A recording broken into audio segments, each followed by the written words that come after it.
Hey guys, and welcome to my channel. So today's video is going to be my closet clean out, and so let's just get started. Okay, so this is my walk-in closet, and I'm just gonna go through and Konmari the clothes in here. So I'm just gonna take out everything behind what I just took out. I'm going to take out all these clothes and this bin and the bin behind it, and I'm going to put it on my bed. That's the plan. So hopefully it gets all in and I'll put it on my bed. And I turned the hangers around in here a while ago, so I'm going to try and separate it of what I have worn and what I have not worn, and everything. And if I'm wearing it or if it's dirty, it means it's worn and it's good. We'll see how far this Konmari thing goes, because, yeah. I don't know. I'm a little bit skeptical. I don't see how I'm going to go through everything and go, yes, it brings me joy. But who knows, it might work. So, let's just get started on taking everything.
Okay, so this is the walk-in closet after I've gone through it and I've color coded everything, or tried to color coordinate everything.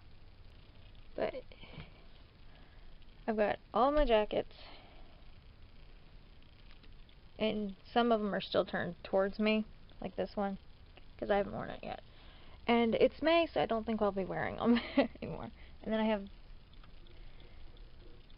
gray and blue, and I did purple and pink and red. And all the way, yeah. And then I still have those two shirts back there that I don't know what I'm going to do along with my prom dresses. And then I have tank tops in this bin. And pajamas in this bin. So this is the other closet. And I just kept my robes and my duster over here. And then I need to put my work pants in the actual section that they belong in. But other than that, I still have my jeans down here, extra socks and pantyhose, yoga pants, underwear and fuzzy socks, sports bras and regular bras there, and this one with the hanger hanging off of it is leggings, and I've got rid of a lot of my leggings without these that haven't been worn. This is only like half full. This one has t-shirts in it, but while it is full, I still got rid of a lot of my t-shirts. Okay, and I'll show you the other one when we get to the other side of the closet. But these are just tank top hangers, and I just put these at the end of the closet because they have so many different colors on them. This bin is shorts, which is full. And then this one is workout pants, which is full too. Okay, so I have black and gray. Don't have much gray. And then I have blue, which transitioned into green and greenish yellow. And then I have purples and like pinky shades, because that's, well, yeah, I don't really have much pink. And then I have red and orange, and then brown and white. And then everything I'm getting rid of is still sitting in there on top of my shoe. Okay, so I was editing my closet cleanup video. Totally forgot to show you what I got rid of. So I've got 2 big bags and 3 smaller bags. And I hope you can hear me okay over the fan. But this is what I got rid of. As you can see, 1 bag, there's another bag behind it, and 3 little bags. Yeah, there's 3. Okay. And most of this stuff is going to be either I'm gonna see if I can get rid of it, give any of it to my friends if they want any of it, and if they don't, I'm just going to either try and sell it on ThredUp, because I don't like Poshmark. Every time I try Poshmark or something similar, I get too many people going, well, could we meet somewhere? No! So I don't like selling that way. But I'm going to see if I can give it to my friends. I might try ThredUp. I don't really like them because I don't get enough money. But other than that, the rest of it's going to be done here. Okay, so that concludes this closet cleanup video. And I did get rid of some more stuff that wasn't shown that I thought I was going to keep, or as I color coordinated the closets. So yeah. So I think now I have 4 whole bags of stuff that I need to donate, as well as some other stuff I'm going to get rid of, and I'll link those videos above. Because I did a clothing purge challenge thing, and I'm still trying to do that along with my other clothes. So yeah, I'll link that video somewhere and you can watch it, and along with my closet clean out tips and my other closet clean out videos that I've done in the past. So that is it for this video. Thank you for watching. Give it a thumbs up if you liked it. If you have not done so already, hit the red subscribe button down below, and I will see you in my next video. Bye bye.